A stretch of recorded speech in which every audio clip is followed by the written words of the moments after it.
All right, thank you, Bob. I'm going to tell you something you already know. I love this guy. I believe he's the best AMS in the country. You guys are so blessed to have him at the helm of what you're doing. I love that he's here, but I don't like that he's here because he was one of my multiply group coaches. And when he took this role, he had to step away from being one of my coaches because he's coaching you guys. And so, man, my loss, your gain, and just incredible pastor coach. And so you guys are blessed. He asked me to come and talk to you about leadership development today. And it's amazing that I'm standing on a stage anywhere talking about leadership development because when I was a kid, I gave my life to Christ at 9 years old. I was madly in love with Jesus, and even as a teenager, and knew I had a call to ministry, but I was extremely shy. And I went on to Moody Bible Institute, and then I went to Dallas Theological Seminary, and I got in youth ministry in there. And I remember a group of parents walking into my office one day, and it wasn't one parent. It was six parents, three groups of three couples. And they walk into my office and they said, "Mac, we love you. You're a nice guy. You're just not a leader." And they were right. I was the youth pastor, but I was the one, we'd hold a youth event and I would shop for all the food. I would plan the games. I would lead the devotion. I would lead the worship. I would clean up. I would do it, me and my wife. We'd do it all. I wasn't a leader, I was a doer. And didn't realize it until that, I don't even call it a confrontation, I call it an intervention. And that intervention did something inside me. Sometimes we need somebody to intervene in our lives because there's more in you that's coming out of you, and you don't even know it. You see, I thought I was doing good. But somebody got in my face and they said, basically, this is what they said. There's more in you that's coming out of you. And you need to see that more. Well, that set me on a journey. I was like, I got to learn how to lead. How do you learn how to lead? And so that's when I discovered this guy named John Maxwell. And I went to this John Maxwell 3-day conference. And I sat there day one. I wrote till my hand hurt, And that day he talked about this personal growth kit that he had. And I was like, wow, that sounds amazing. 100 audio tapes on leadership, 12 of his favorite books on leadership, a 365-day journal on leadership. I want that. And then he said, it's only $500. And now this was 90 or before that, something, I don't remember the date. That was a long time ago, all right? And I'm like, I don't know how much that would be in today's dollars, but it was a lot of money for me. And my son Brandon was 1 at the time, so it must have been 1991. And he was 1 at the time. And I was like, I got a kid in diapers. $500, that'd buy a lot of diapers, And so anyway, I go back to the hotel and I'm talking to Cindy. She said, how was the conference? I said, it was amazing. It was amazing. I loved it. It was great. Learned so much. And then he talked about this personal growth kit. And I told her all about it. She said, she was 24 at the time. She said, did you get it? I said, no, I didn't get it. We don't have $500. She went, you should get it. And I said, Cindy, did you not hear me? We don't have $500. I make $18,000 a year. We don't have $500. She looked at me. I'll never forget this. She said, Mac, how in the world do you ever expect to grow others if you're not willing to invest in yourself? Can I tell you something? I see pastors all the time who are not willing to invest a penny in their own development. Guys, I think we live with a scarcity mindset. I don't know where it comes from for you. I know where it came from for me. But I lived with a scarcity mindset. And so this thought of investing in myself was outrageous. I can't afford $500. But fortunately, my 24-year-old wife said, let's pray about it. Go do it. Let's trust God. He'll provide. And he did. So the next day, I bought the 100 tapes. Every day in my car for the next 60 days, I listened to those tapes. Multiple tapes a day. In 60 days, I read all 12 books and I started going through that journal. And I want to tell you something, because I invested in my own development, the trajectory of my growth went like that. Had I not invested, it would have gone like this. But I invested and it went like this. Changed my life. Changed my life. And Bob showed you the thing of books earlier, and just I'm so blessed that they've been able to write these books on leadership. You know, I remember when I read Maxwell's book, Developing a Leader Within You, I believe it's chapter 2, he said there are learned leaders, there are natural leaders in life, and there are learned leaders in life. And I thought, well, I'm not a natural leader, I know that's for sure. He said, but there are learned leaders in life, and the learned leaders have an advantage. Some of you need to hear this. Learned leaders have an advantage because they have to learn why they do what they do. Natural leaders don't understand why they do what they do. And because of that, for my whole life, I've had to reverse engineer, okay, how do I delegate? How do I communicate? How do I empower? And I've just had to learn. And because I learn, I'm able to put a pattern or a template together.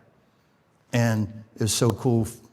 A few months ago, I was having lunch with John Maxwell, and I said, hey, I got to tell you this story.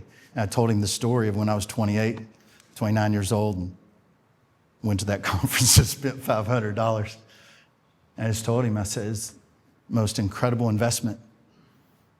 And I said, and John, I finished writing my most recent book, Leading Yourself. It's the last book in a Discipling Leaders series. And I said, I want to symbolically wash your feet right now. And I laid the book set in front of him. And I said, had it not been for that decision to spend that $500 and invest in myself, these books would have never been written. And so, John, you don't know this, but I've dedicated this book and the entire series to you. That's how much that $500 investment impact had on my life. And he looked at me and said, send me the book. I want to write the foreword, and some privilege that he wrote the foreword to this latest book, Lead Yourself. And but you guys, that $500 investment, investing in yourself makes a huge difference. We're going to talk about leadership development. But I want to tell you something. Don't listen to me. Walk out the door right now. Okay? If you're not going to invest in yourself, and you're not going to keep growing and push yourself to next level growth, walk out the door right now. Because here's what I've discovered. Growing people grow people. There are too many leaders serving up stale bread. You know what I'm talking about? Now let me tell you what I learned 20 years ago. Tell me what you learned today. Lead from an overflow. I've discovered when you lead from an overflow, people honor it and respect it because it feels fresh. It feels fresh. So I can look and go, you're learning. If you're learning, that challenged me to learn. And so before I even get into this, how to develop leaders and all that, I just want to challenge you for a moment. Are you investing in yourself? Are you growing yourself? Or have you put your leadership on cruise control?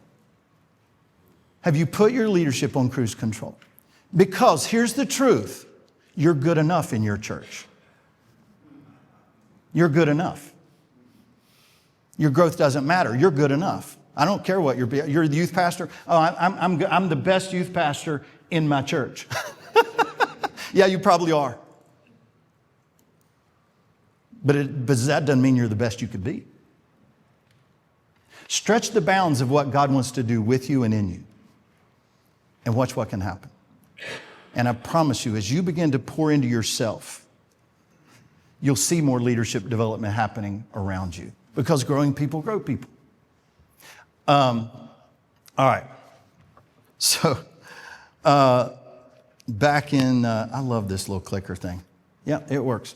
So, hey, real quick, a little bit about myself. 1997, I planted Caroline Forest Community Church in Myrtle Beach. Thought I'd be there my whole life. I loved it. I loved pastoring that church. 7 years into it, God called me away. It broke my heart, but I'll tell you more of that story in a bit, but he called me away. I really thought I'd be there my whole life, had a vision for planting churches. We planted 4 churches around the Myrtle Beach area in my 7 years that are there.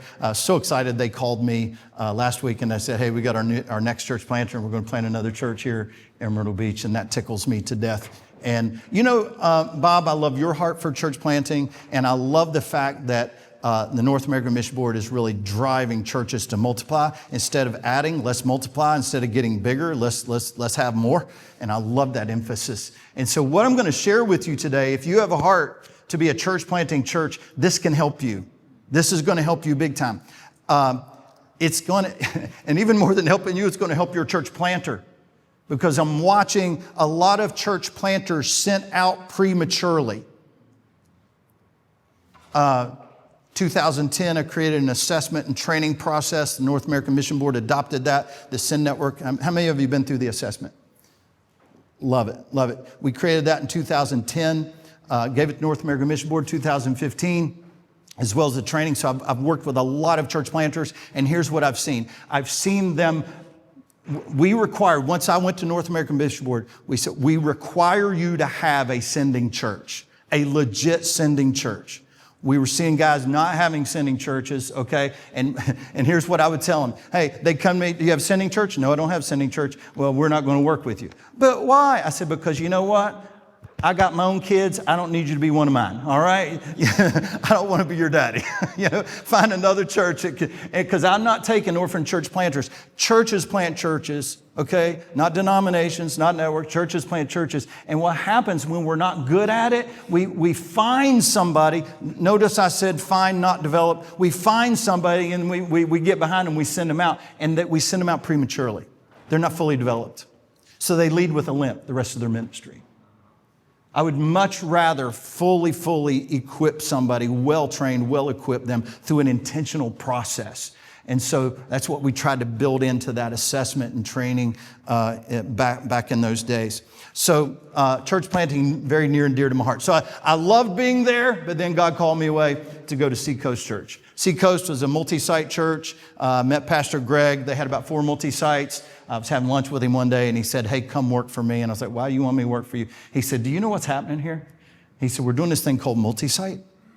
And we cherry-picked our first 4 campus pastors, and now we realize we need a strategy to develop campus pastors.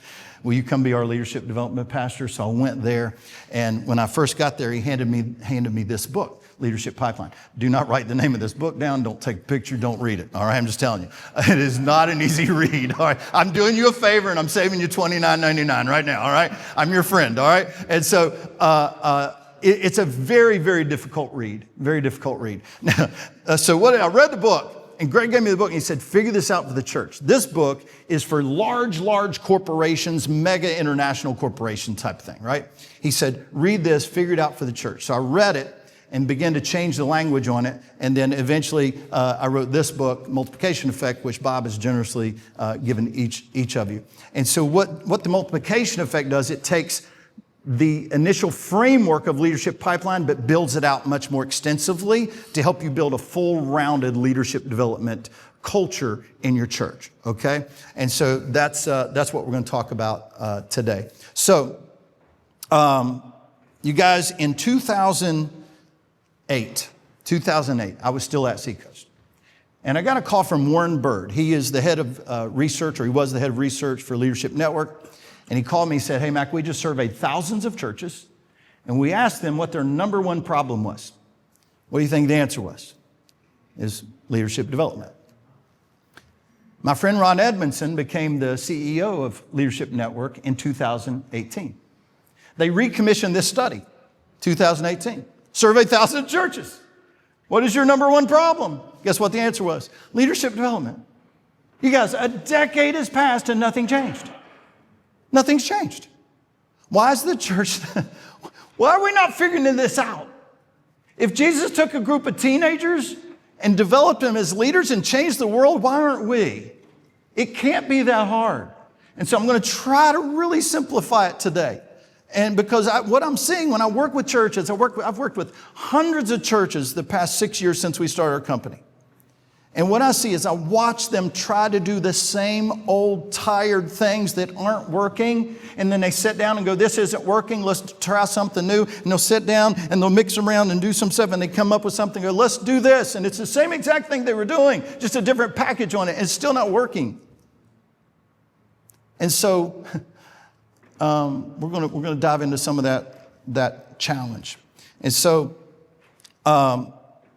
what I want to do is I want to ask you a question. And talk around your table just for 2 minutes, all right? What is the challenge you're having with developing leaders in your church? Your area ministry, your church, what challenges are you facing in developing leaders? Talk about this around your table. Just a couple of minutes. Try to get 3 or 4 of you share. We'll come back. I want to hear some of these things because then I want to show you some things we can do. All right? 2 minutes. Talk around the tables. We'll come right back.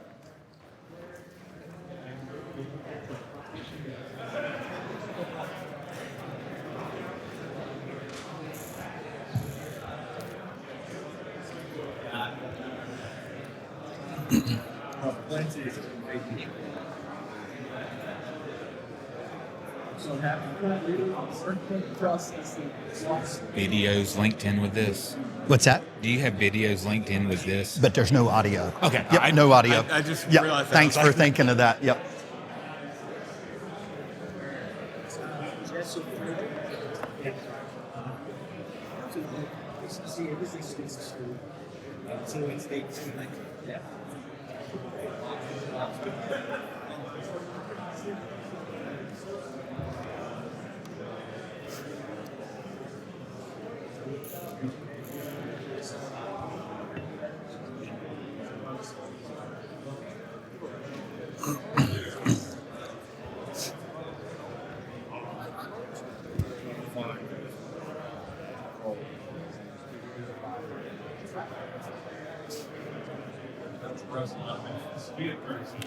All right. Segment 1, observation, takeaway. I know I've seen you tell those stories so many times, but I'm watching, there's just so much like conviction and passion as you're sharing it, but a mix of humility, like you're kind of like self-deprecating and that kind of thing, and then switch to this like conviction, and it just builds your authority. Like I just immediately was like, okay, he's an authority because he's saying how it didn't work for him, here's what he did to change it, and then here's how it's working. So the setup definitely like captured attention, drew us in, and again, I've seen you tell that story so many times. I'm still like to like, What happened? What happened? Did you spend it? Did Cindy convince you to get it? So I love that. You know where you're gonna go. I notice like you'll pause for a second and kind of look, at your notes, and I don't know if you're trying to decide, am I gonna take a different direction? Oh, I'm totally off script. I was totally off script. Yeah. Check to see I'm trying to get back, yeah. But it feels like it's like, I can't describe it. It still feels very polished and put together, even though it's kind of like you're kind of like, it's almost like, oh, this is good. We don't know what's going to come. Like he's kind of checking to see where. Mm-hmm. So I noticed that. I'm trying to push them. Trying to challenge them. Trying to poke them a little bit. Yeah. They seem to be responding to it. So. I'm seeing like a lot of everything. So, good. Yeah. So all right, you can get back up there.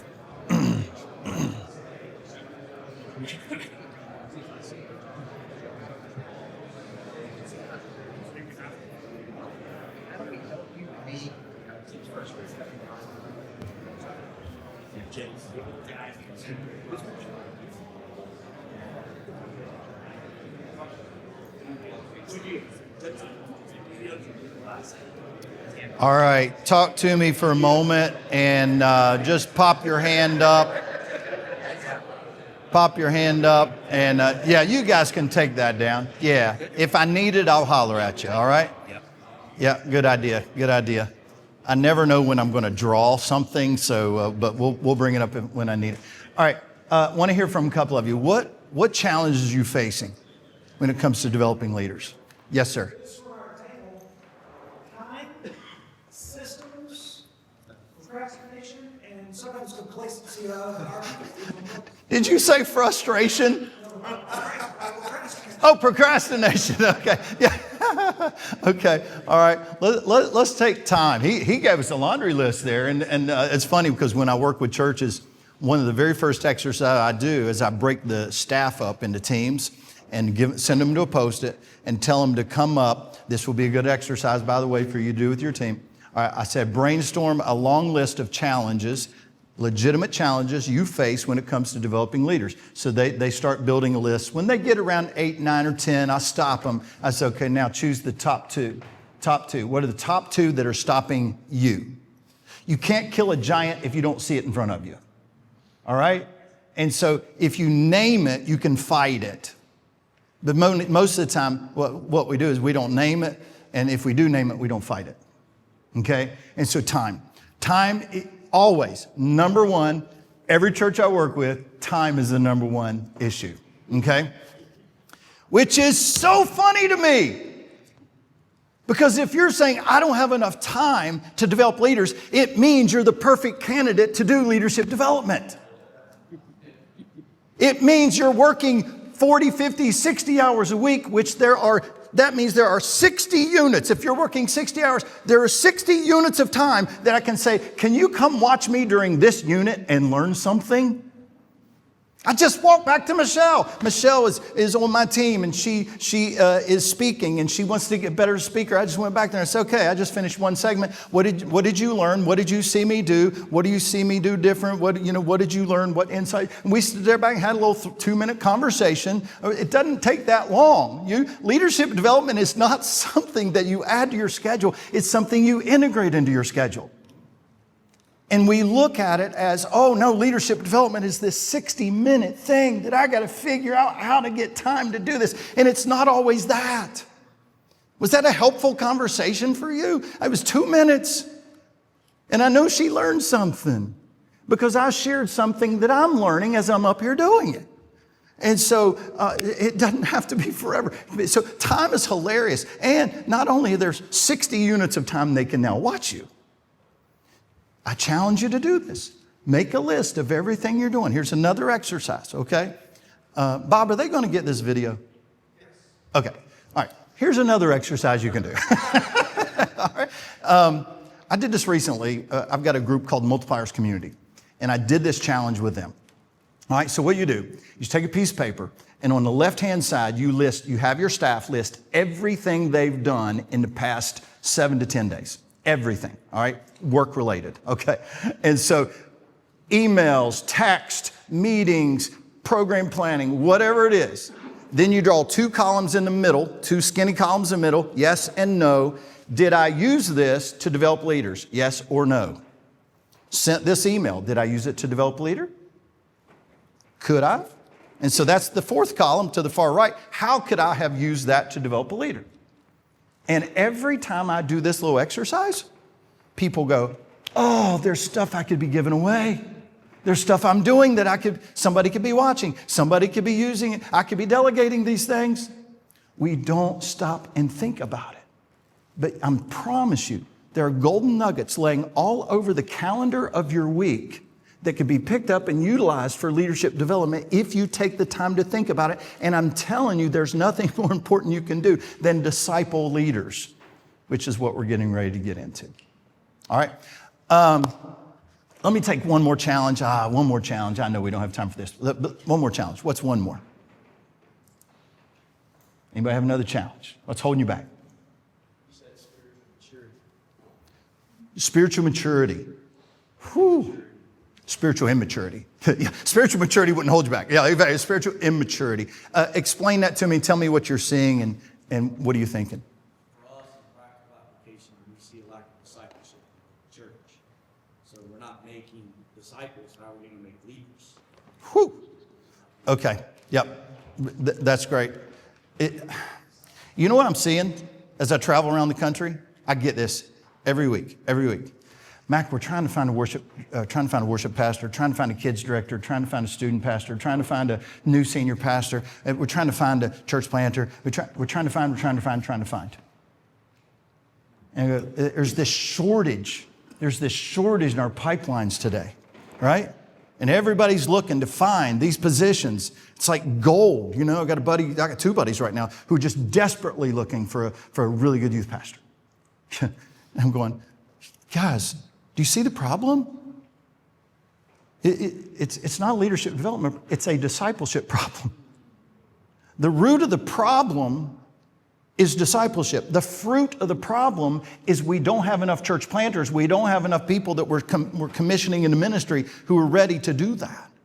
We got to get back to discipling. And so this is where I want to head the rest of our time together, okay? So we're going to try to make our way through 3 steps here, all right? 3 things that I want you to do. All right, establish a clear discipleship pathway for your leaders. Establish a clear discipleship pathway for your leaders. When I planted Carolina Forest Community Church, we were reaching so many lost people. And at our first baptism, we went down to the Intercoastal Waterway and we baptized 60 people. And everybody was like, woo! I was excited too. But I woke up the next morning going, I have a problem. I don't have enough mature leaders to disciple these people. And I was just like, what am I going to do? And so I asked the WWJD question. What would John Maxwell do? I'm teasing. I said, what would Jesus do? So I really did. I said, what would Jesus do? And so I began to study through the Gospels in chronological order. And I'm so thankful, Bob. I didn't know Bob was going to do this. He got you this little book. I found this a few years ago. And this is the Gospels in chronological order. And this is gold. So after I teach you what I teach you today, make sure you start reading through this, okay? I'm discipling 3 men, and I'm just taking them episode by episode through this. And with each episode, what are you learning about how to live like Jesus? What are you learning about how to lead like Jesus? And it is a blast. There you go, sir. So if you really want to get leadership development going in your church, you have to establish a clear discipleship pathway for leaders. So that's when I began to study through the life of Christ chronologically. And then what I discovered as I did that study is that when you study through the life of Christ in the Gospels, there are only 52 days that you get a snapshot into the life of Christ. That's amazing. You know what that tells me? It's not only important to know what Jesus did, it's also important to know when he did it. Because you only look at, out of all the days of his public ministry, 52 days. If Jesus had an Instagram and he took a picture one day and did 52 posts, one post a day, he had 52 posts on his feed. So I want to study those. I want to know what he did and why he did it and when he did it, because that's a game changer. So what I did is I laid it out in a chart because I was trying to understand it. And again, they printed this chart for you. But I laid it out 26 through 30 AD, winter, spring, summer, and fall. And when I laid it out on this chart, things just started jumping off the page. It was insane. I was like, oh my gosh, I'm learning so much from this. So what I want to do, I'll let you download this. If you want to download a digital version of it, you can screenshot that real quick. And that way you'll have a digital version as well as that print version as well. So what I want to do, I want to show you the 5 moves of Jesus' discipleship pathway. Very strategic moves that he made with his 12 apostles, all right? Starts right here. In the fall of 26 AD, Jesus is baptized. He disappears for 40 days for his temptation. He comes back. John says, behold the Lamb of God who takes away the sin of the world. And John and Andrew say, hey, where are you staying? They grab Simon. Jesus grabs Philip. Siri just answered the question. Did you hear that? Where are you staying? And Siri answered. That was hilarious. And then they grabbed Nathaniel. What did they do? They spent the afternoon together. She's still trying to answer that. You must have ChatGPT on. And so they spent the afternoon together. They're like, John the Baptist says you're the Messiah. Where are you staying? And he says, let's come hang out. Now, not only do they hang out with him that day, they travel 3 days north up to Cana. And he says, I'm going to a friend's wedding. Why don't you go with me? And hang out at the wedding. He performs his first miracle in private with these guys, with these 5 guys. By the way, not 12. Not 12. I didn't learn that in Sunday school. Sunday school, I learned that Jesus came, was baptized, had his temptation, grabbed 12 guys and went and changed the world. He's 5 right here. All right. Now, look what happens. Jesus, I'm getting ahead of myself. We'll come back to that. We'll come back to that in just a minute. All right. Now, that's when he met them in the fall of 26. Now, look at this. The fall of 27 is when he says, come follow me, I'll make you fishers of men. He calls 4 of them into not leadership, discipleship. Still not leaders. He's known these guys for a year. He's not even been around them a ton because they're living in Capernaum and he's living in Nazareth. And so he says, come follow me, I'll make you fishers of men. He disciples them. 9 months later, he goes up on a mountain, he prays, he calls them together, and he appoints them as apostles. Now they're not just disciples, they're apostles, and this is when he begins to really do leadership development with these guys. And then, after 6 months, and we're going to look at those 6 months in a little bit. After those 6 months, he says, okay, guys, I've apprenticed you. Now I'm going to send you out 2 by 2. And you're going to go through the 240 villages of Galilee and you're going to preach the gospel. But as you go, pray to the Lord of the harvest that he will send forth workers. I want you to raise up the next layer of leaders. That's what he's saying to them. I want you to identify the next layer of leaders. And then look, finally, go be movement makers. Go be movement makers. You see those 5 strategic moves laid out over this period of time? Extremely, extremely strategic. He knew exactly where he was taking them. Now, when I work with churches, one of the exercises I do is I say, now, I want you to take your children's, students, groups, worship, guest services, and outreach. Those 6 key areas. That's where you really got to get discipleship going, in those 6 key areas, all right? Take those 6 key areas, and I want you to take a giant Post-it like this one here, and all 6 ministries draw the organizational structure for your area of ministry. When I do that, here's what it looks like. We give them that example,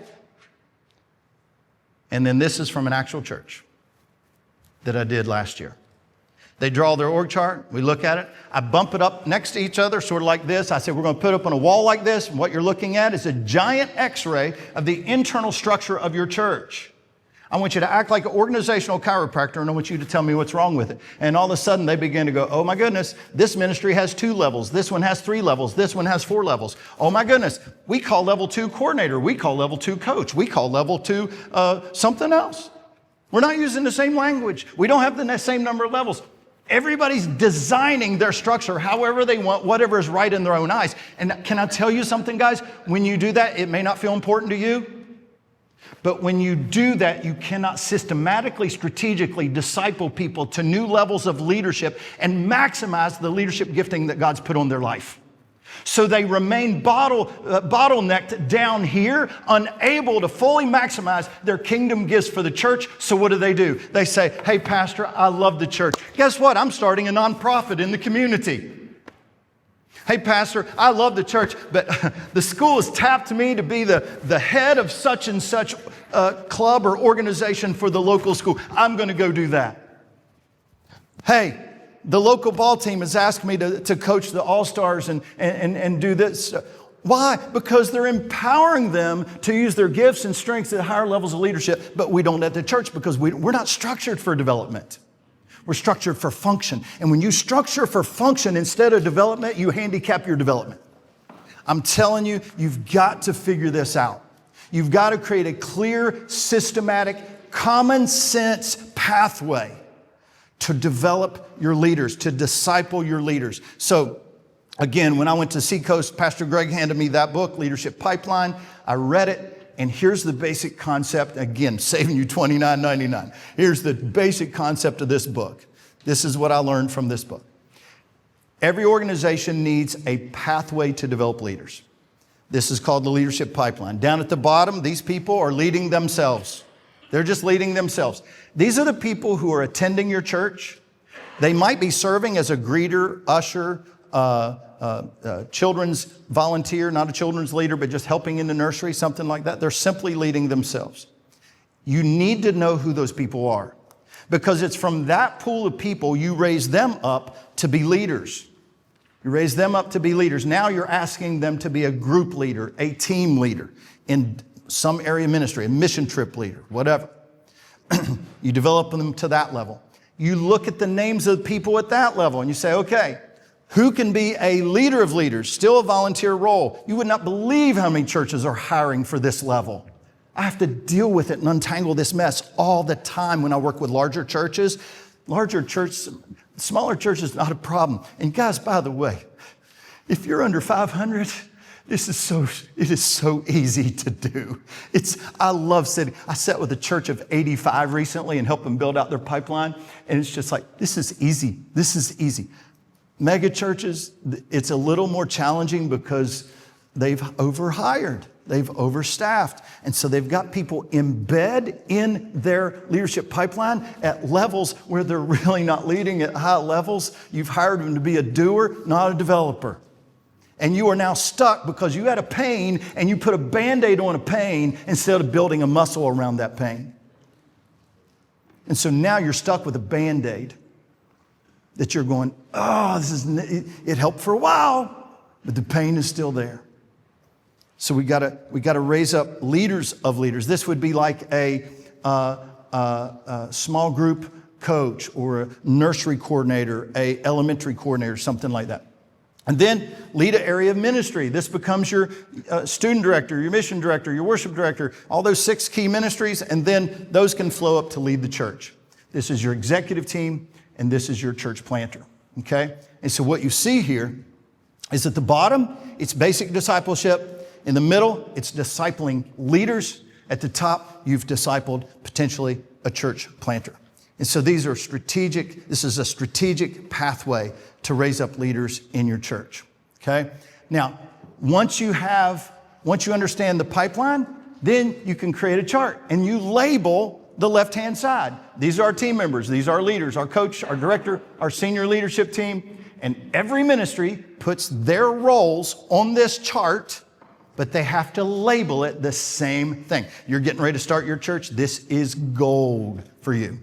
I had this before we planted Caroline Forest Community Church. We had 67 positions on a chart like this that we started with before we ever launched. We had 67 job descriptions written. We knew exactly what level of the pipeline they were at. And oh my goodness, you guys, it makes it. So could you imagine Jacksonville Jaguar football coach going to him and saying, hey coach, how many positions you got on the offense? I don't know, I've never really thought about it. It's 11! It's 11! If he didn't know, he'd be fired. How many positions does it take to run your children's ministry? I'm not asking you how many people, I'm asking you how many positions. How many positions does it take to run your student ministry, your worship area? You need to know that and a well-defined job description around that. So that's what we do. We help them build this out and put a chart together like this. And so this is big picture of the leadership pipeline right here. And so I want you to imagine there's somebody named Joe. Joe's in your church, and Joe gets saved in your church. Joe's in a small group, comes to you and says, man, I just feel like God's got more for me. Well, Joe, we got a leadership pipeline. Your next step is to be a leader. And we're going to disciple you in leadership. 2 years go by. Joe's been a small group leader in student ministry for 2 years. He's crushing it. You go shoulder tap Joe. Joe, your students love you. The other leaders love you. I want to train you to lead leaders. You're going to become one of our group coaches in student ministry. So you train him through that. Joe becomes a coach for 3 years. He's coaching your adult leaders. He's crushing it. Your student pastor says, hey, I feel called to go somewhere else or plant a church or something like that. Say, hey, you look at your student pastor and say, who are your coaches? I got 5 coaches underneath me. Who are they? You list them. Oh, Joe? Oh, Joe would be a great one. Let's raise Joe up to take your place. Joe becomes the new student pastor. Joe's a student pastor for 7 years. You've worked very closely with him. You go, Joe, I love you. You've transformed our student ministry. Everybody loves you. But Joe, I see a calling on your life to plant a church. I want to begin to work with you. I'm going to give you more opportunities to preach. I'm going to let you shadow me more. I'm going to start taking you through content to show you how to lead a church and plant a church. and we're going to send you out to plant a church. It's not that hard. It's not that hard. Did you guys know that Ralph Moore has planted more churches? You guys heard of Ralph Moore planted a church in Hawaii, in California? He's 80-something. He just planted a church a couple years ago. I think it's in California. And I called him one day. I said, Ralph, you've planted several churches, but your churches have planted churches, and those churches have planted churches, those churches planted churches. And as far as they can tell, there's around, I forgot the number now, there's something around 1,800 churches that tie back to him. It's amazing. Exponential did a study across the nation, and they identified Ralph Moore as the most reproducing church planter in our lifetime. So I called him. Ralph, how'd you do it? It's easy, Mac. I'd find a couple of guys, and then whether it was the book of Ephesians or Good to Great, I would just start meeting with them every week and start taking them through content and teaching them how to lead. I'd tell them to read it. We'd come back together and I'd say, what'd you learn? What'd God say to you? What are you going to do about it? When they're ready, I'd send them out plant church. It's not that hard, Mac. And so we can't overcomplicate it, but one of the things that bottlenecks it for us is we don't have a pathway. We don't know what to do with that guy. We don't know what to do with Joe when he's showing the initial growth. So ask any church, I want you to answer this in your head. What is your leadership development strategy? If I came to you right now and sat down in front of you, what's your leadership development strategy? I'm only going to get two answers. First answer is, Mac, I don't have one. Thank you for being honest. Second answer is, mine's organic, Mac. It's organic. It means they don't have one. They don't have one. And so if you don't have one, you have one, okay? Because here's what yours is. If you don't have one, yours is wait and hope. I'm going to wait and hope somebody's ready. That's my leadership development strategy. Why? Because I hear it everywhere I go, every church I work with. I was like, hey, you looking for new leaders in your area? Oh, yeah. Well, you got any potential? Yeah, nobody's ready. What are you doing to get them ready? I'm waiting and hoping. Waiting and hoping. It works. It just takes a long time. Okay? So you don't want to do that. All right. Let me get you to, I want you to write down questions. If you have questions, we're going to do some Q&A, but write down questions. I want to get you to this next little piece, okay? In fact, when we do the Q&A, wherever we're doing that, I'll have this up here. And if any of you want to ask a question around a structure around your area ministry or your church or whatever, I'll draw it out for you. I'll run the numbers for you and help you with that if you got a question around that, okay?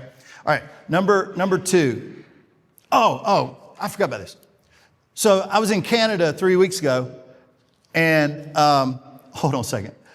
I'm in Canada.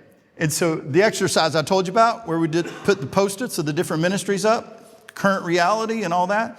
And then what I have them do, I teach them the pipeline, and they have to restructure their chart, and then they put it over the old one. And so we just finished that section of my teaching. And it was around 1:30 in the afternoon, probably. And I said, okay, guys, you guys have been working hard. Let's take a break. Let's take a break. This is the break. The staff gathered around the Post-its the entire break, and they're wrestling through the issues with their pipeline and fixing it during the break. That's how excited they were about this. That's how much ownership. I've had churches, I'll give you a warning. I've had churches who the executive team takes this book and larger churches, and they'll make their way through it, and they'll create a leadership pipeline, and then they'll come back to their team and go, all right, we got a brand new leadership pipeline, and this is what it's going to be, and we're rolling it out in 3 weeks. And it's not going to work. You know why? Because they had no ownership. They didn't feel the pain. They feel the pain, they don't recognize the pain. And if you have back problems, you got a little back problem in your structure right here, but you've lived with it for so long you ignore the pain, that's your staff. So you got to make them look the pain in the eye We got to do something about it and let them speak into it. And this is what happens when you let them speak into it. There's such ownership. I did my follow-up call with them this past week. They're lit up. I mean, they're like, oh my gosh, we got it. It clicked. It's all clear and aligned now. They are pumped. And now they're beginning to identify the people in the pipeline. All right. That was just a cool video when I was watching them. It's like, you're on break. Look at you. Crazy. This is what it looks like when you put a graphic together around it. All right, number 2. Second thing I want to talk to you about. I'm going to hit this one quick because I want to get to the third one. Because the third one, I think I can give you something very actionable, okay? Number 2 is execute a disciplined onboarding process. Execute a disciplined onboarding process. I want you to do something around your tables for me. I want you to give your onboarding process a grade. All right? So, I'll give you about 2 minutes to talk about this. Imagine that you just got a guest card in your inbox. And it says, I want to join your team. How clear is your onboarding process in children's, students, groups, worship, guest services, and outreach? How well written is it? Is it a checklist? Is it a process map? Does it exist? Do all 6 of those ministries use the same process map? Or is it wildly different? Okay? Are they wildly different? I want you to put a letter grade on it, A, B, C, D, or F. And then after you share your letter grade, what pain are you feeling? Because I know none of them are perfect. There's no such thing as a perfect one. What pain are you feeling because of an imperfect onboarding system? Take 2 minutes, share that, and we'll come back and talk about it. All right, let's come back together. Let's come back together. I'm going to put you out of pain. All right, I know that one hurts, doesn't it? That one hurts. I don't like doing that one. I do it anyway. It is sort of fun to, let's see, where's my, oh, that's not it. That's not it. Oh, I thought I had a picture up there, but I don't. All right, so, yeah, that one can hurt, but it's a good exercise to do with your team.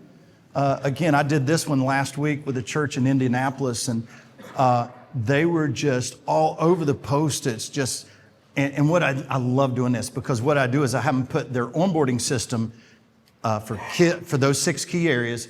Then after we identify the problem, I number them off and I mix them up. So you're not with anybody from your same ministry in a larger church. And so now they have to collaboratively with the different ministries build an onboarding system that they can all use. Okay, I'll show you what that looks like in just a minute. But before we do that, I want to walk through this, and I'm going to hit this point quick, and then we're going to take a break here in about 5 minutes. Okay, so we saw that Jesus had 5 strategic moves, a development pathway, and that we can have the same thing.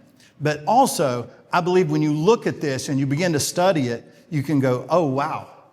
Jesus was very patient and disciplined in the way he onboarded people and onboarded his leaders. All right, so if you look, we covered his baptism temptation in the fall of 26. He met his first 5 at that point. They followed him up and went to the wedding, witnessed some stuff there. He's building a relationship with them there. Look at this. Look at what happens next. He visits Capernaum, 25 miles away from Nazareth, where he lived, and he visits Capernaum. Now, next, he does his early Judean ministry. And were these guys with him? Probably not, because he had not called them to be with him full time at this point. They might have popped in and out, but they are not with him. He doesn't have 12 guys with him at this point. He's got a bunch of disciples, and he's baptizing like crazy. And, oh, by the way, this is really, really cool. Side note, all right? See where he cleanses the temple? That's really where he makes his big public announcement. This is when he really goes big. Where is he when he does that? Jerusalem. All right, does his early Judean ministry. He's baptizing in the region of Judea. He sends John north. Where's John?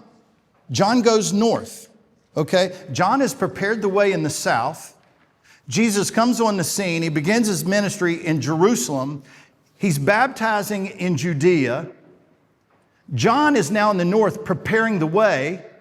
Then John, look what Jesus does. Then he goes through Samaria, and then he goes to Capernaum, where the international highway is. He moves to Capernaum, where he has the international highway that goes all across the world.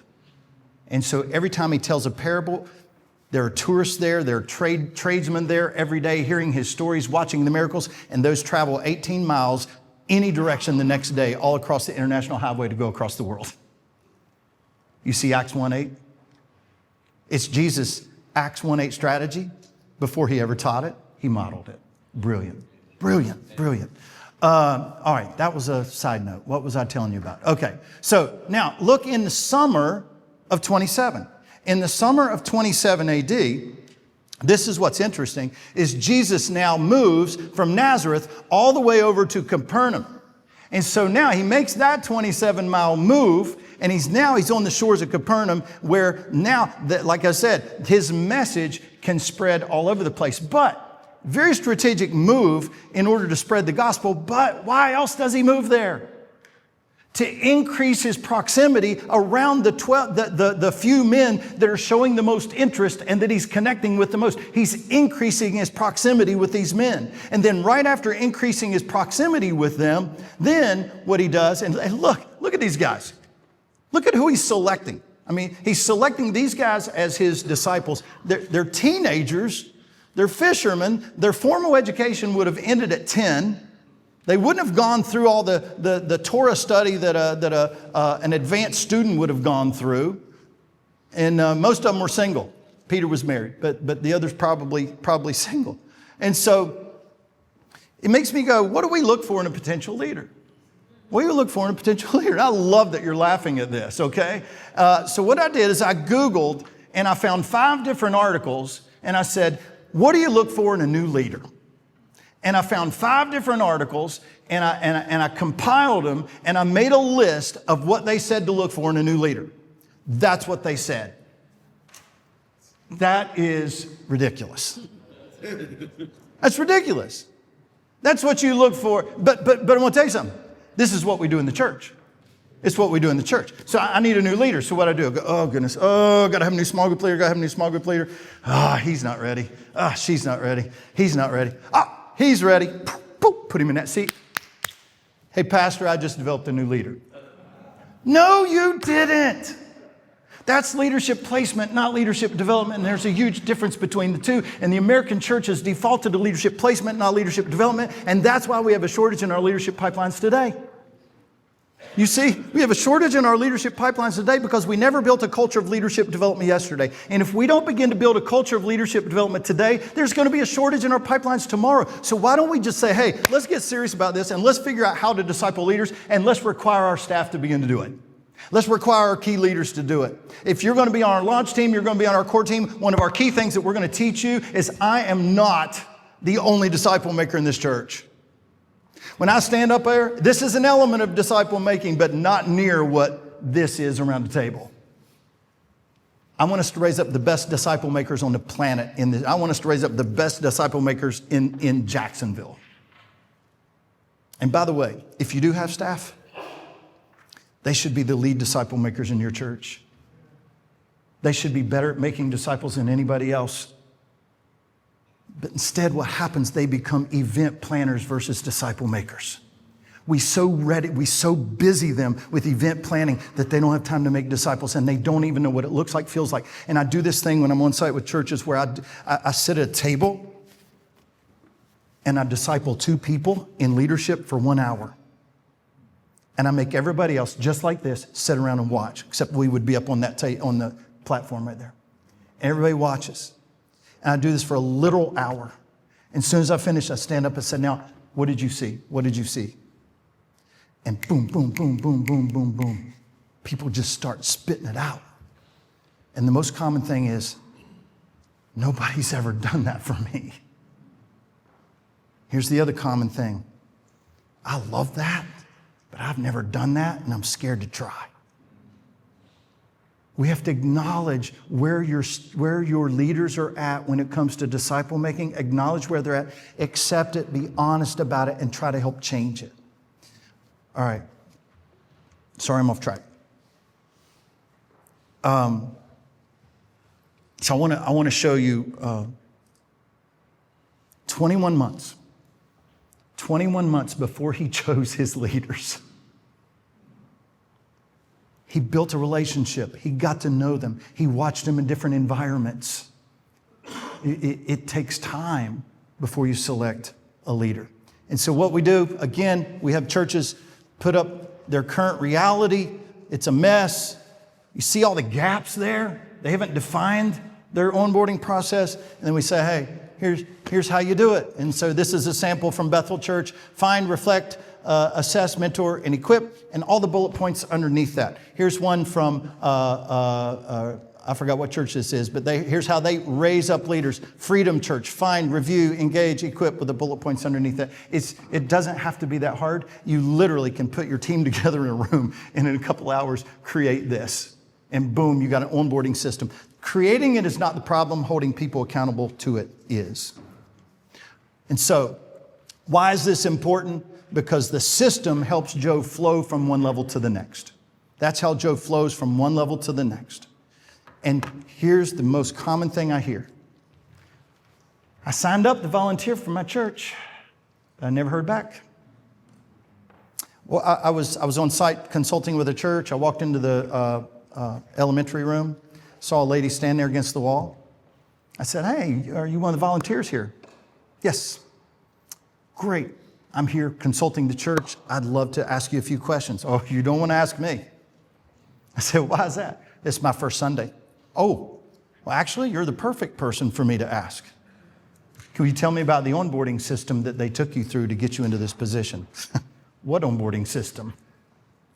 I signed up. They put me on a schedule and I'm here. I was supposed to meet somebody here. Nobody showed up. So I'm standing here. I have no clue what to do. I said, what do you do out in the real world? I'm a child psychologist. I promise you, I guarantee that church lost that volunteer. It's irresponsible, you guys. Let me show you.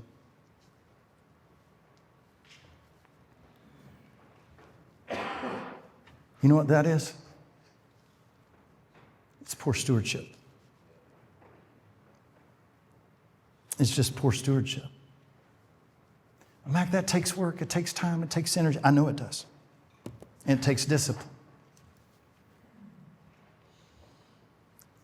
But man, when somebody says yes to Jesus, to volunteer or step into leadership, shouldn't we value that as much as a check that they deposit into our offering plate?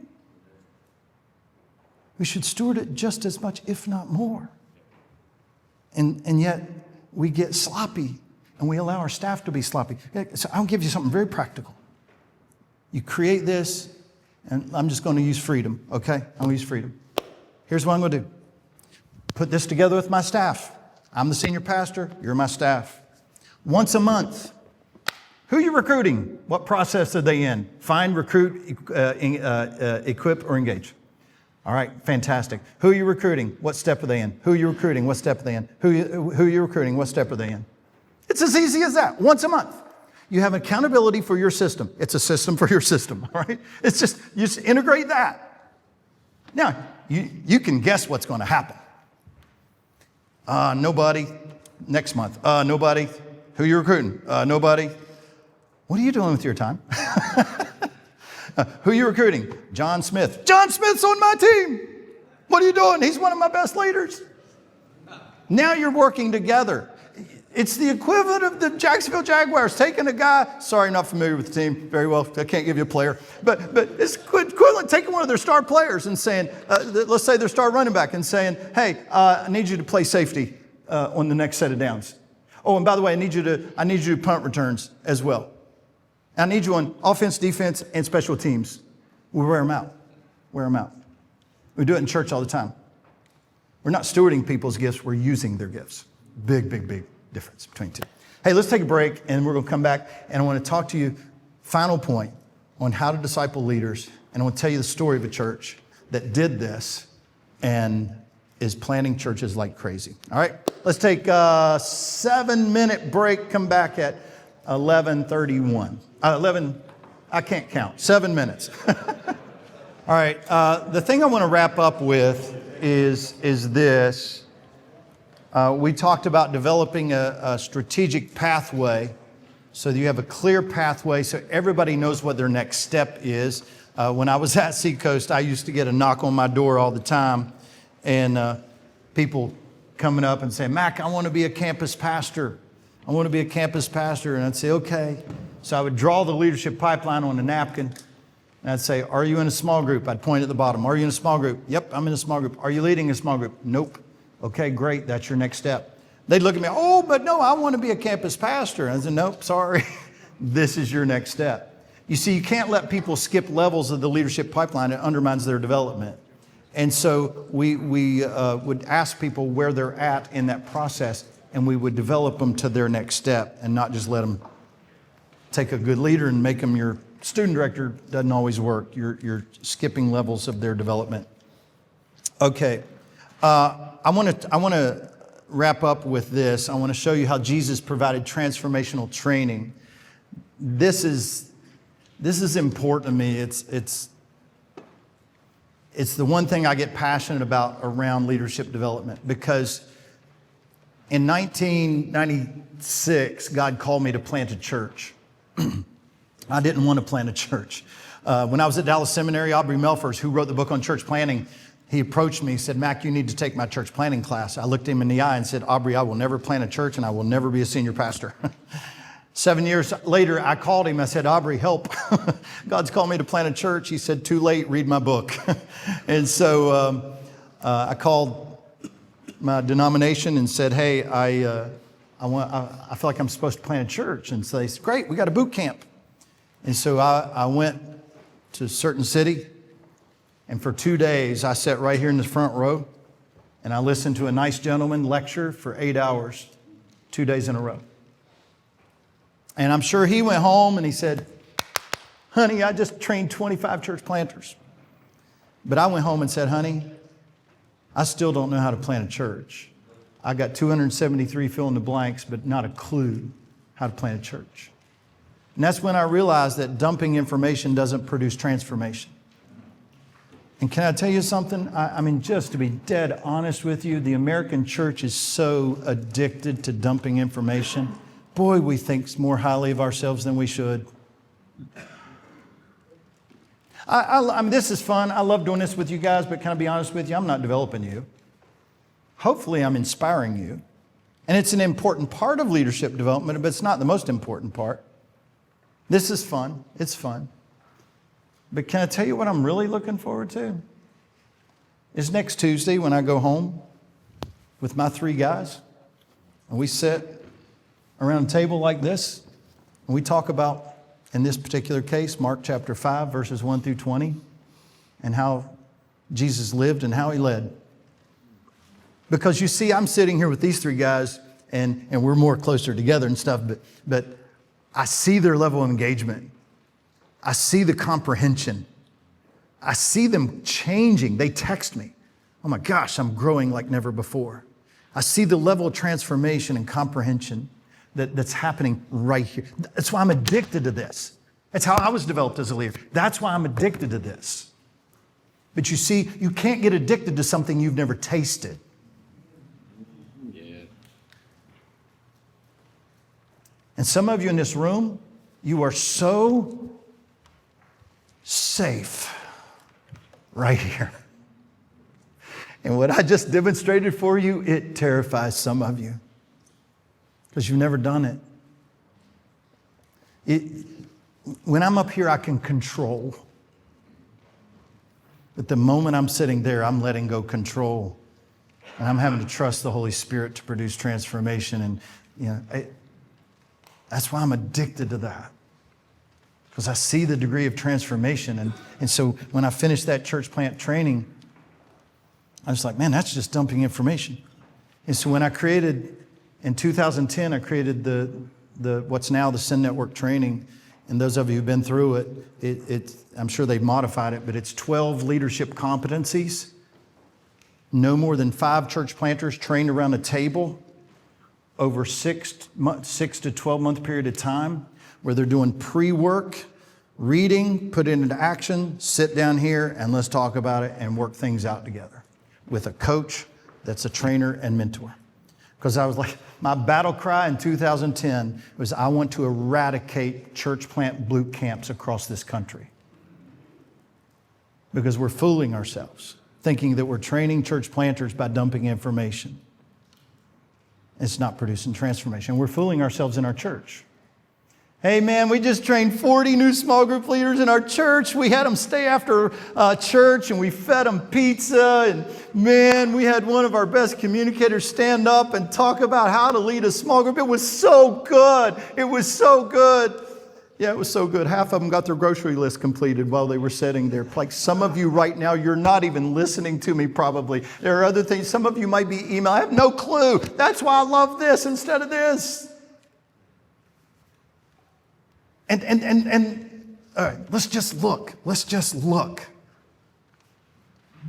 Let's go back to the chart. How did that get there? All right, here we go. Luke 6. One of those days, what is he referring to? The context is talking about his popularity has skyrocketed. 21 months into his public ministry, one of those days, Jesus went on a mountainside to pray. He spent the night praying to God. The only time this Greek word is used of Jesus, pray throughout the night without ceasing. Why? He said, man, I'm not even going to sleep tonight because I'm praying about who are the 12 men that God wants me to choose as the key leaders around me. That's how serious the leadership development decision is. And when morning came, he called his disciples to him. Hey, disciples, everybody, disciples, come here. And look what Luke says. And he chose 12 of them who he designated as apostles. How many people were at the foot of that mountain? I don't know. It could have been hundreds. And what Jesus did, let's say it is 100. What Jesus did, he went, you come follow me, you come follow me, you come follow me, 11, 12, come follow me. Everybody else, you're dismissed. Whew. Jesus, you can't do that. That's not fair. How many people walked away that day going, of all people, I've been following him much longer than that knucklehead Peter. How? How could he even think? Matthew's not, he's a tax collector. Matthew was a gabba tax collector, the worst of the worst. What were people thinking? It's exactly why we don't choose. You see, Jesus made a strategic decision right here. At this point, I think the chart's next. Yeah. He made a strategic decision right here to begin to spend a disproportionate amount of time with a few people in order to impact the many. And I'm telling you, I challenge every church I work with, I challenge every staff member I work with to do this. Because you see, when we do that structure exercise, one of the things I have them do is they have to tell me how many people report to them. You know what the numbers are? 40, 50, 60, 80, 90 people reporting to them. Just imagine, just for a moment, that I was your children's director at your church. And you were the children's leaders, and all of you reported to me. How successful would I feel? How valued would you feel? It just, and even in smaller churches, you've got to break down these ratios. So what Jesus did, he said, I'm going to spend a disproportionate amount of time with a few in order to impact the many. And so what does he do? He selects the 12, and I want you to look at what he does, because here he begins to provide transformational training. This blows my mind when I first started studying this. First thing he does, remember you watched The Chosen? In The Chosen, remember this line? I'm preparing a very special sermon for you. He was. The Sermon on the Mount. Right after he selected the 12 comes chronologically Sermon on the Mount. What's he doing? He's saying, all right, I need to teach you something. You're my new disciples. There's a crowd here, but guys, you have been taught the Torah from birth to 10 years old. You went to Torah school. You've been taught, you go to synagogue, you listen to the Pharisees teach. You've been taught that it's all about external conformity. I'm going to flip it upside down. It's about internal transformation. Let me show you.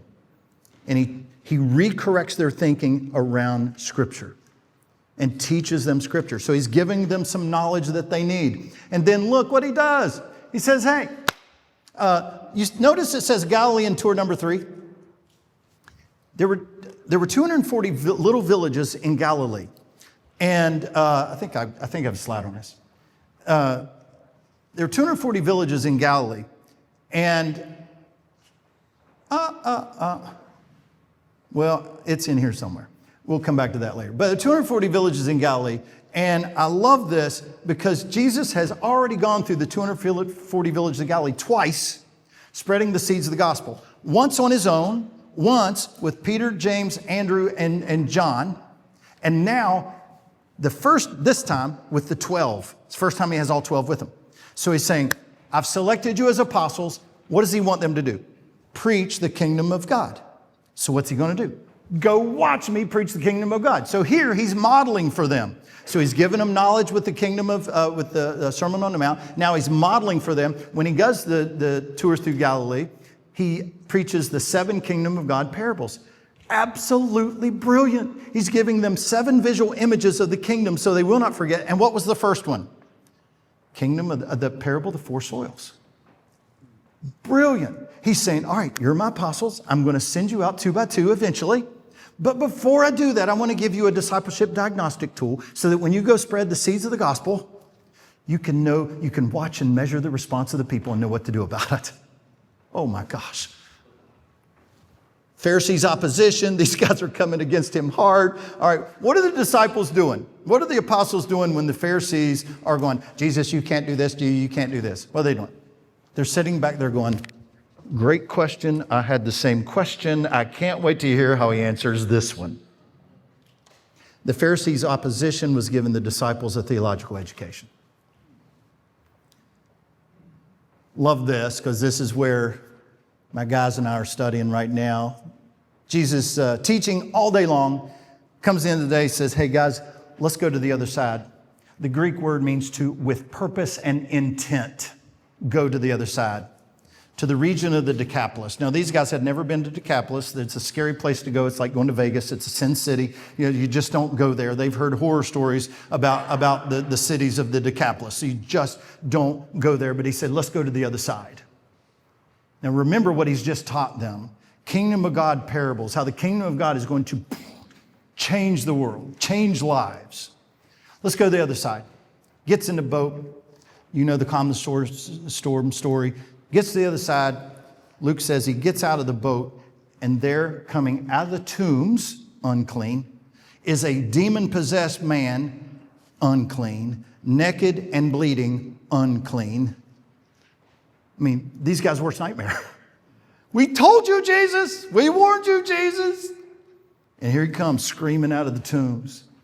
Falls before Jesus, and these men are sitting, these teenage boys are sitting in the boat watching the kingdom of God transformation of this man's life. And I text my men this morning. I won't be able to find it, but I texted them this morning. I said, guys, the thing I'm learning here from Jesus is he wants us to go to the other side. He wants us to go into territory that's uncomfortable. I sent my son is Brandon Lake, and he's taking some heat right now. And I sent him a message on this passage yesterday. I said, son, Jesus got in a boat with 12 teenagers and said, let's go to the other side. Let's go where people are broken. Let's go where people are hurting. Let's go where there's a man filled with 1,000 demons. Let's go there. And let's see if we can see the power of God change lives in that environment. Jesus is like, I'm not going to sit here and teach you the kingdom of God parables without showing you the power of God. I said, son, I am so proud of you. And he told me before he partnered with Jelly Roll on Hard Fought Hallelujah, Dad, I feel like God is calling me into this man's life. I feel like I'm supposed to do this, and Dad, I know I'm going to take heat for it, and I know it could ruin me. But I feel God is calling me to go to, he didn't put it in these terms, but I did for him, called you to go the other side. And I don't know if you've watched the interview, and last night it was Brandon's debut at Grand Ole Opry, and I've seen little clips. And I don't know what's happening in Jelly's life, you guys. I have no idea. But I see when he looks at my son, there's a deep sense of respect. There's something going on. And I ask you to join with me to pray for Jelly, for a transformation, that God will use Brandon to transform his life. Because Brandon had the guts to step out and go to the other side and take a hold of a man who's unclean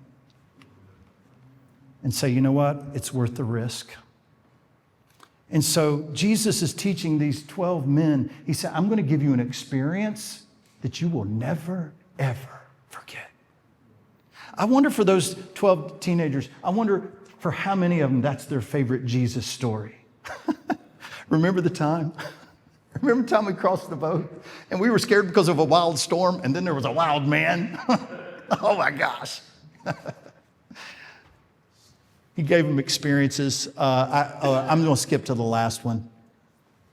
But Jesus says at the end of this 6-month apprenticing, he says, hey, I miss Mom. Let's go see Mom.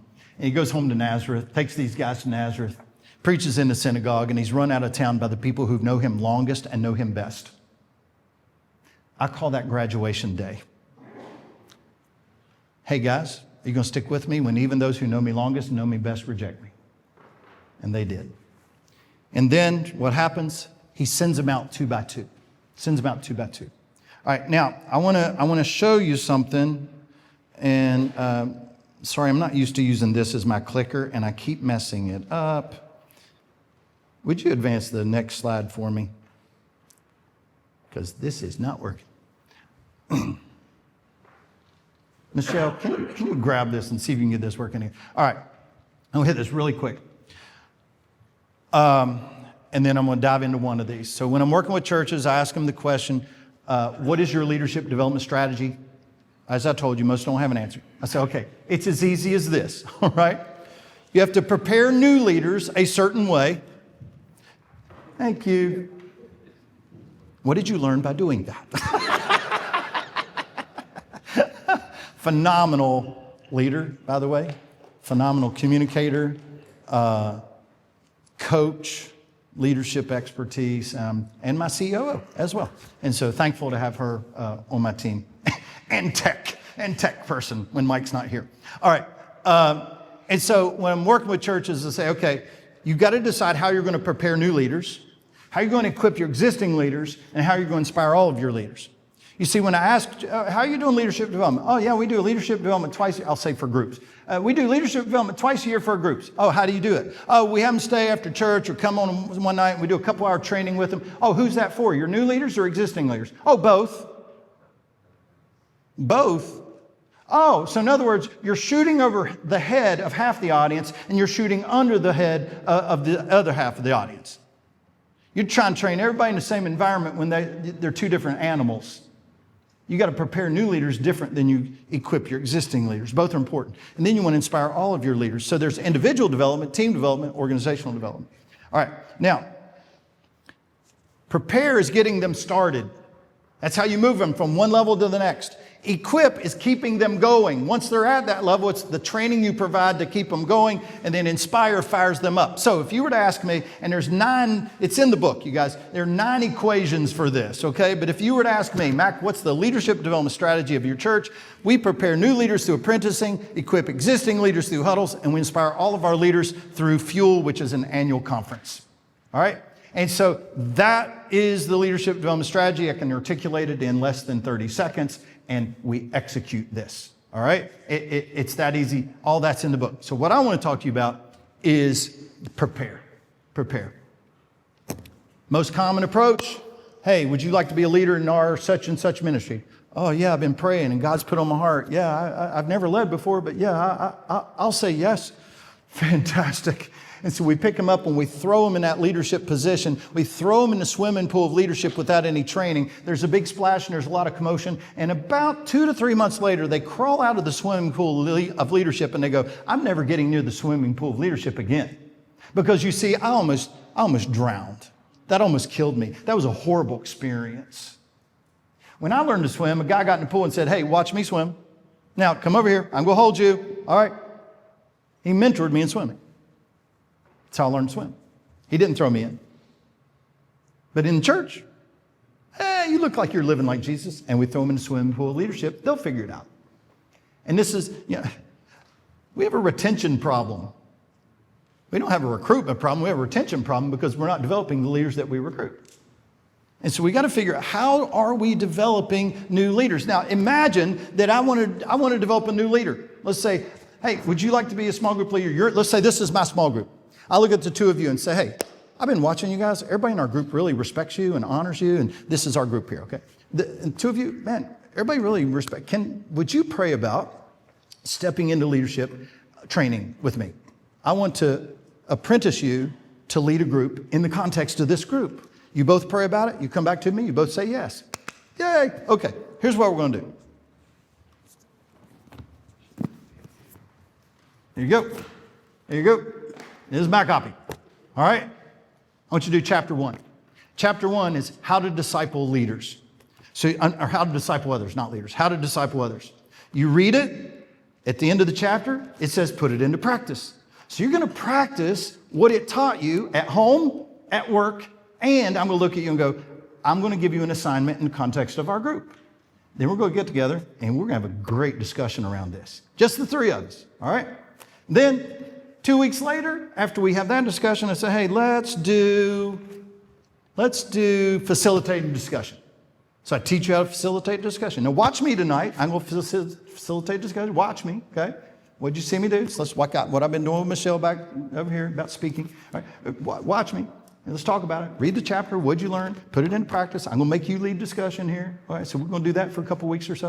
All right? And then what are we going to do next? Let's do leading different personalities, because this crew over here, they're a little hard to deal with. So all right, we're going to talk about them. And so we'll read this chapter, how to deal with difficult personalities. And so every other week, as long as our schedule lines up, every other week, one chapter for 10 weeks. It's five of these chapters, not all of them, just the five. Just the 5 that apply to this area of ministry. And at the end of the 5, I've given you opportunity. At the end of the 5, I look at you and I go, hey, you ready to lead? I think you are. And you go, yeah, great. Then we're going to send you off, start your own new group. You ready to lead? Oh, no, I'm not. I don't think you are either. You just keep riding shotgun with me. One time I did this. This guy was ready in 12 weeks. This guy took 12 months. Nothing wrong with that. Now, if I forced him out of the group in 12 weeks, you know what would have happened? He would have flamed out. A guy comes up to me teaching this. Well, Mac, how long do I have to do this before I can put him in that ministry position? In my head, I was nice. But in my head, I'm thinking, are you kidding me? I looked at him, I said, your question reveals a fundamental misunderstanding of discipleship. I can't tell you when they're going to be ready. You see, in the American church, we want leadership development to be fast, easy, and linear. That's what we want. But it's not. It's slow, it's messy, and it's customized to the learner. And the sooner we get that, the more effective we're going to be at discipling leaders. I tell church planners all the time, just see how many disciple makers you can raise up, and from those disciple makers, have 20% that know how to disciple leaders. Not everybody has to disciple a leader. You just want 20%. I won't go into the math, but there's an equation behind it. But all you want, if you had 10 small group leaders, all you need is 2 of them to reproduce. In fact, do not I see churches do this all the time. I'm about to wrap up.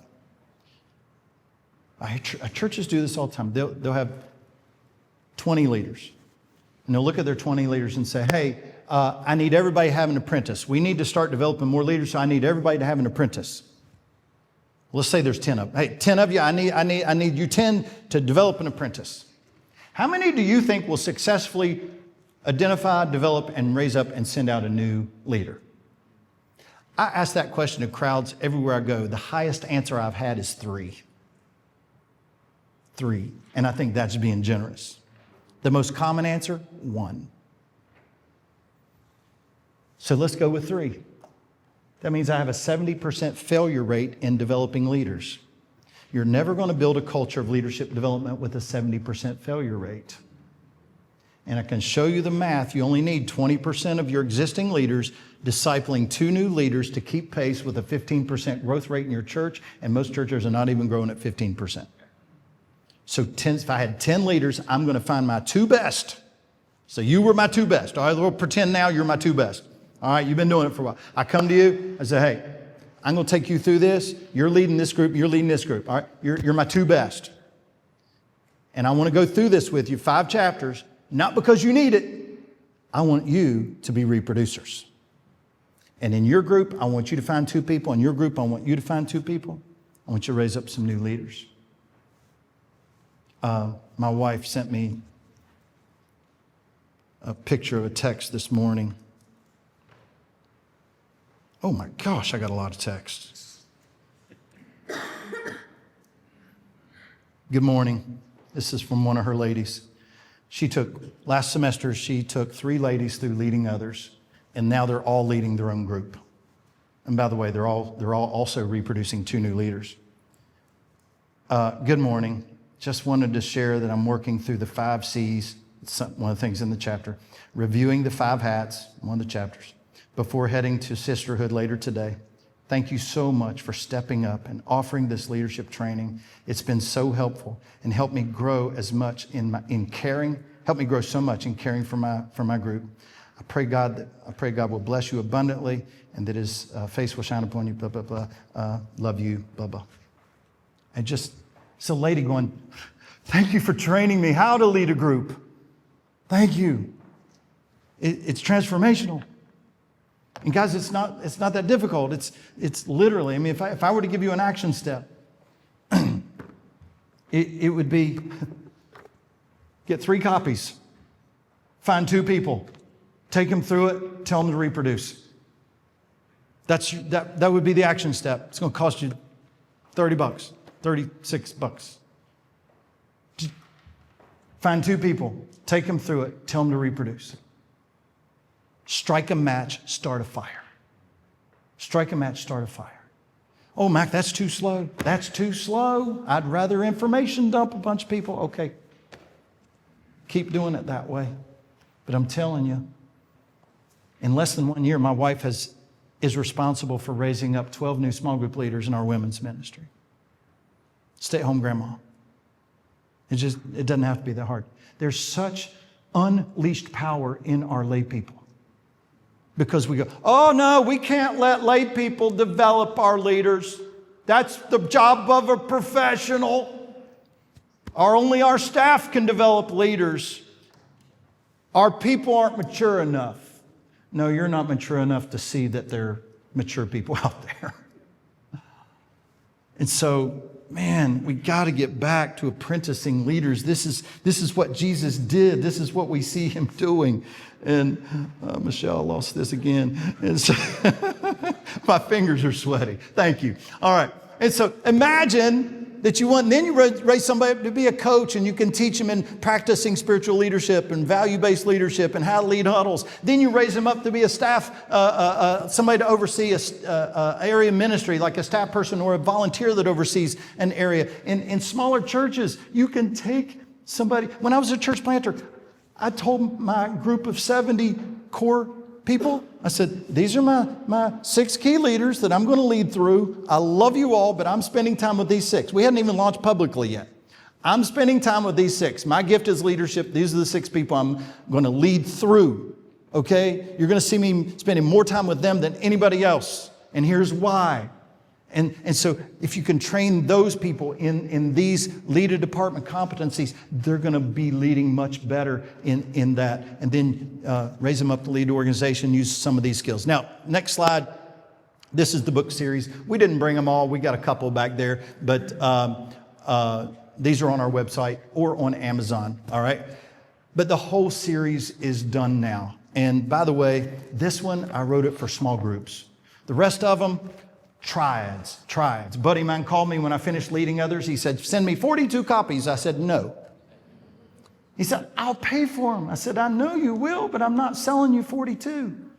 He said, please. I said, no, I know what you're going to do with it. You're going to buy 42 copies. You're going to pass it out like candy to your 42 leaders. And you're going to say you did leadership development. And I'm not going to let you do that because I'm your friend. I'm not going to let you do it. I will sell you 3 copies. One for you and for the 2 people you're going to disciple in leadership. Send him 3 copies. And so I said, I'll sell you 6 more in a few months. All right, next slide. I forgot what's there. Let's go see. All right. He designated them apostles. Let's go to the next slide because there's something I want to show you. Okay. Luke 6. He designated them as apostles. Luke 9. What does he do? He calls them together and gave them authority and power. Go to the next slide. Woo! Man, that's good. Luke 6 is 6 months before Luke 9. So look at the next slide. Here's Jesus' process. Select, train, empower. Select, spend 6 months. He spent 6 months apprenticing these guys, and then he empowered them. He did not select them and empower them. This is what we do. Hey, will you be a leader? Yes, I will. Boom, great. You're a leader tomorrow. You're empowered. Boom, go. We skip the training. Now, go to the next slide. Go to the next one. All right. I want to share this last thing with you. We'll finish with this. Mobilize your people. Mobilize your people. Go ahead. I'll just do this because I don't remember. All right. All right. Look at this. Love this. Luke 6. He called his disciples and he chose 12 of them. Next. All right. Now, Matthew 9 and Luke 10, he says, I want you to pray the Lord of the harvest to send out workers. Now, in Matthew 9, he's talking to the 12. And he's saying, you've watched, I have selected you. That was Luke 6. I've selected you as apostles. Now, I'm sending you 6 months later, 2 by 2, and I want you to pray the Lord of the harvest, that he will send forth workers. That Greek word means it's ekbalo, to grab somebody and force them to do something they don't want to do. Jesus is saying, I've planted the gospel in the 240 villages of Galilee. There are people who have received the gospel. Now, as I'm sending you guys in 2 by 2 as a strike team, you're going to go into this village, then this village, then this village. And as you go into each village, pray that God will raise up a leader in that village for gospel representation in that village, because you're a mission team going in and out. We need pastors, we need leaders in these villages. That's what he's saying. So what's he asking them to do? Look for people, look for people, look for people. Write down the names. Then Luke 10, that's 1 year later. 1 year later, he sends out the 70. What does he tell them to do? You're going through these villages, strike teams of 2. What do I want you to do? Look for people, look for people. Next slide. So right there in Luke, in the winter of 29, he sends them out and says, hey, I want you to identify people. And then in the winter of 30, I want you to identify people. And go to the next slide. This is where Jesus did the 240 villages. And then next slide. Watch, this is so strategic. Luke 9, he sends them out 2 by 2. Next slide. And then, boom, he sends out the 70. It's Jesus' saturation process.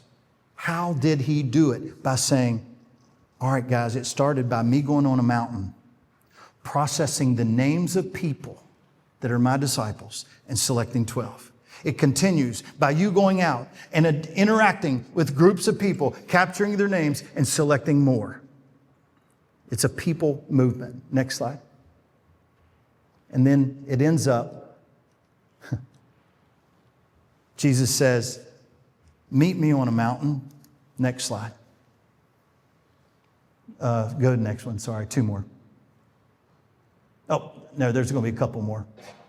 By the way, when you do pipeline, look at this. Look at it. When you put your pipeline together, then you put a roster together. I don't have time to go into this, but you put a roster together, and now I see everybody I see how deep my bench is. All right, next slide. Next. Next one. We'll get there. All right.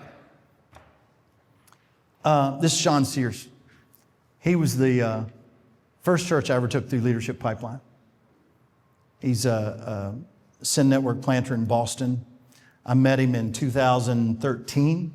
Went through the pipeline training in 2013. Church was 85 people. He FaceTimed me like once a month after the training, building this thing out. And he was like, I want to be a church planting church. I ran into him at Exponential 2 years ago. Standing there talking to him, I said, how's your pipeline going? He said, Mac, it's crazy. We're raising people up. Our pipeline is so filled with people. We've planted multi-sites, and we've raised up from within and planted 10 churches around Boston out of our church. He said, we've actually planted more churches than that, but there's 10 that we've raised up from within. His executive taps him on the shoulder and says, come on, you need to go. And I look over there, and there's 18 young men over there between ages of 24 to probably 39. I said, where are you going? Who's that? He said, those are men that are in our leadership pipeline at our church. Every year we look through our pipeline and we identify men that might have a calling to church planting. And we say, we're going to pay your way to Orlando. We're going to take you to a church planting conference, and we're going to expose you to church planting. As long as you're willing to pray, and if God's called you to plant a church, you're open and willing to that call. He had 18 of them over there. Last year, 32 men in his leadership pipeline that he flew to Orlando. You need to meet him. Sean Sears, I'll introduce you. 32 men in his pipeline exposing to church planting. Why? Because he has an intentional leadership pathway. He uses an onboarding process. He's got his content, and he's got his eyes on the people. Go back real quick to that chart where the people. One more. That one will do. How many of you get a budget report in your inbox every month? All of you do, right? All of you do. How many of you get a people report? Very few people have a people report that shows, hey, here's the depth of our people in children, students, groups, worship, guest services, and missions. Which one's the more important report? Which one's the more important asset? I would say this one is. If we managed our money the way we manage our people, we'd be bankrupt. Your elders aren't yelling at you about your people report, the deficiency in your pipeline, but they might be yelling at you at the deficiency of your bank account. But I venture to say this is the more important asset when it comes to advancing the kingdom. You guys, thanks for letting me be with you today. I hope today, I know I didn't develop you, but I hope I challenged you. I hope I pushed you. And I hope I inspired you to read this book and begin to build out a leadership pipeline. But if you don't do anything else, grab 2 people and disciple them in specific competencies. You can thumb through the books back there. If you can't afford it, take one, all right? If you can't afford it, just take one. And we don't care. It just thumb through it. If it helps, I believe it's a tool that'll help you. And I know this guy is going to provide some great coaching. I know will help you. Thanks, Bob.